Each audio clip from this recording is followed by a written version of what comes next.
নিয়ন্ত্রণ হারিয়ে নয়াঞ্জলিতে যাত্রীবাহী বাস সাত সকালে রাজ্য সড়কে দুর্ঘটনায় চাঞ্চল্য হলদিয়ায়। সাত সকালে বড় দুর্ঘটনা হলদিয়ায়। নিয়ন্ত্রণ হারিয়ে নয়াঞ্জলিতে গিয়ে পড়ল একটি যাত্রীবাহী বেসরকারি বাস। রবিবার সকালে ঘটনাটি ঘটেছে হলদিয়া মেচেদা রাজ্য সড়কে। জানা গিয়েছে, দুর্ঘটনার সময়ে বাসে মোট ৪০ জন যাত্রী ছিলেন, যদিও এই ঘটনায় এখনও পর্যন্ত কোনো হতাহতের খবর মেলেনি। স্থানীয় সূত্রে খবর, রবিবার সকাল 8:30 নাগাদ বাসটি ৪০ জন যাত্রীকে নিয়ে হলদিয়া মেচেদা রাজ্য সড়ক ধরে হলদিয়ার দিকে যাচ্ছিল। সেই সময় আচমকায় নিয়ন্ত্রণ হারিয়ে বাসটি একটি নয়াঞ্জলিতে গিয়ে পড়ে। দুর্ঘটনার অভিঘাতে উল্টে যায় বাসটি। যদিও গতিবেগ কম থাকায় বাসের মধ্যে থাকা যাত্রীরা কেউই খুব বেশি আহত হননি। খবর পেয়ে ঘটনাস্থলে এসে পৌঁছয় সুতাহাটা থানার পুলিশ।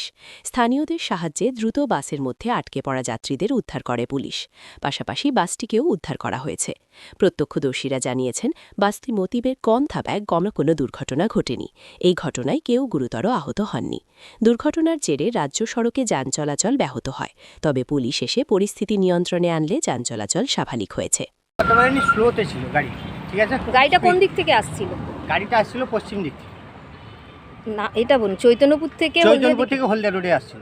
আচ্ছা, চৈতন্যপুর থেকে হলদিয়া রোডে আসছিল, হলদিয়ার দিকে যাচ্ছিল। হ্যাঁ, বলুন তারপর কতজন? আস্তে আস্তে এসে ড্রাইভার কন্ট্রোল করতে পারেনি, কাটাতে পারছেনি, আস্তে আস্তে গাড়িটা পাল্টে। আপনার নাম? আমার নাম অনুপ সিং। আপনার বাড়ি? উত্তর কালীনগর, পোস্ট চৈতন্যপুর, থানা সুতাহাটা, জেলা পূর্ব মেদিনীপুর।